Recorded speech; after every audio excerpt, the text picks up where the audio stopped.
اعوذ باللہ من الشیطان الرجیم بسم اللہ الرحمن الرحیم وَنَدَا اور آواز دیں گے، ندا دیں گے اصحاب الجنتی جنت والے، جنت کے لوگ، اصحاب النار آگ والوں کو، دوزخیوں کو آواز دیں گے ان کے قد ہے وجدنا کیا ہم نے پا لیا ہے، کہ بے شک ہم نے واجدہ پا لیا ہے، ما جو وعدہ کیا گیا تھا نا ہمارے ساتھ ربنا ہمارے رب نے، بے شک ہم نے پا لیا ہے جو وعدہ فرمایا تھا ہمارے ساتھ ہمارے رب نے، حقاً سچا۔ فَحَلْ پس کیا وجدتم کیا تم نے پایا ہے، ما جو وعدہ کیا تھا ربکم تمہارے رب نے، حقاً سچا۔ قالوا وہ کہیں گے نعم ہاں، افاذنا تو پھر اعلان کرے گا مؤذن ایک اعلان کرنے والا، بلانے والا، بینہم ان کے درمیان،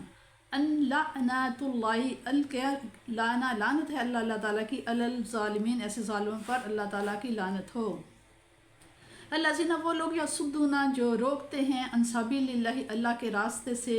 ویبغون اور تلاش کرتے ہیں ایواجن کوئی کجی ٹیڑھا پن یا کوئی غلط کام، وہم اور وہ بالآخرات آخرت کا کافرون اور وہ آخرت کا انکار کرتے ہیں۔ اسی طرح وَبَيْنَ اور درمیان ہما ان دونوں کے درمیان، جنت اور دوزخ کے درمیان، حجاب ایک پردہ ہوگا، حجاب ہوگا، وَعَلَى الْأَعْرَافِ اور اعراف پر جو بیٹھے ہوں گے، رجال کچھ لوگ، یعرفون جو پہچانتے ہوں گے کلم سب کو، تمام کو، بسیماہم ان کی علامتوں سے، وَنَادُوا اور ندا دیں گے، آوازیں دیں گے، اصحاب الجنت جنت والوں کو، جنتیوں کو، ان سلام علیکم کہ تم پر سلامتی ہو، لم يدخلوها جنت میں بھی داخل نہیں ہوئے ہوں گے، وہم یطمعون اور وہ جنت میں داخل ہونے کی خواہش رکھیں گے، وائسا جب صرفت اور جب پھیری جائیں گی، ابصارہم ان کی آنکھیں، تلقاء اصحاب النار دوزخیوں کی طرف جب ان کی آنکھیں کی جائیں گی،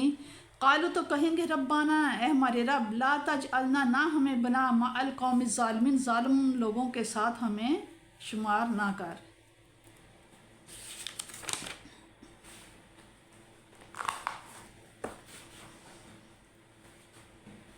جنگ بدر میں جو کافر مارے گئے تھے، یہ نبی صلی اللہ علیہ وسلم فرما رہے ہیں کہ جنگ بدر میں جو کافر مارے گئے تھے اور ان کی لاشیں ایک کنویں میں پھینک دی گئی تھیں، انہیں خطاب کرتے ہوئے کہی تھی، جس پر حضرت عمر رضی اللہ نے کہا آپ ایسے لوگوں سے خطاب فرما رہے ہیں آپ صلی اللہ علیہ وسلم جو ہلاک ہو چکے ہیں، تو آپ صلی اللہ علیہ وسلم نے فرمایا اللہ کی قسم میں نے جو کچھ کہہ رہا ہوں وہ اس وقت تم سے زیادہ سن رہے ہیں، لیکن اب وہ جواب دینے کی طاقت نہیں رکھتے۔ جن کے اوپر پھٹکار ڈالی جا رہی ہے ان کے صفات بھی ساتھ ہی بیان کر دی گئی ہیں۔ ایک تو یہ کہ وہ ظالم ہیں، اور ظلم سے مراد یہاں کفر و شرک ہے، جیسا کہ سیاق کے کلام میں ظاہر ہے۔ دوسری یہ کہ وہ خود بھی دین حق قبول نہیں کرتے اور دوسروں کو بھی روکتے ہیں۔ تیسری یہ کہ دین حق کے دلائل میں شکوک و شبہات ڈال کر اسے ٹیڑھا اور غلط دکھانے کی صحیح کرتے ہیں۔ چوتھی یہ ہے کہ ان کی آخرت پر ایمان نہیں، اور جو شخص ان چار گمراہیوں میں مبتلا ہو وہ اس بات کا مستحق ہے کہ اس کو پھٹکار ڈالی جائے۔ یہ اہل جنت اور اہل دوزخ میں ایک ایسا پردہ حائل ہے جو دوزخ کی آنچ کو جنت تک اور جنت کی روح پرور اثرات کو دوزخ تک نہیں پہنچنے دیتا۔ وہ لوگ جو وہاں اعراف میں ہوں گے وہ کون ہیں، اس کے متعلق مفسرین نے بیان کیا ہے کہ حضرت عبداللہ بن مسعود، حذیفہ بن الیمان، ابن عباس، ضحاک اور ابن جبیر رضی اللہ تعالیٰ عنہ کا قول ہے کہ یہ وہ لوگ ہیں جن کی نیکیاں اور برائیاں مساوی ہوں گی۔ بعض علماء کے نزدیک اعراف کی بلندیوں پر فائز ہونے والے انبیاء،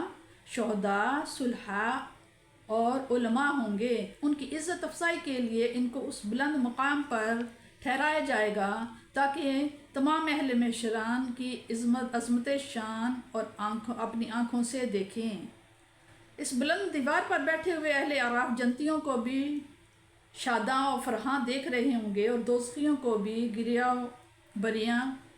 کرتے دیکھ رہے ہوں گے۔ جب ان کی نگاہ اہل جنت کی طرف اٹھے گی تو انہیں اس فور مبین پر مبارکباد پیش کرتے ہوئے سلامتی کی دعا دیں گے، اور جب اہل جنت جہنم کی طرف دیکھیں گے تو سراپا عجز و انکسار بن کر بارگاہ الہی میں اس عذاب علیم سے بچنے کی دعائیں کریں گے۔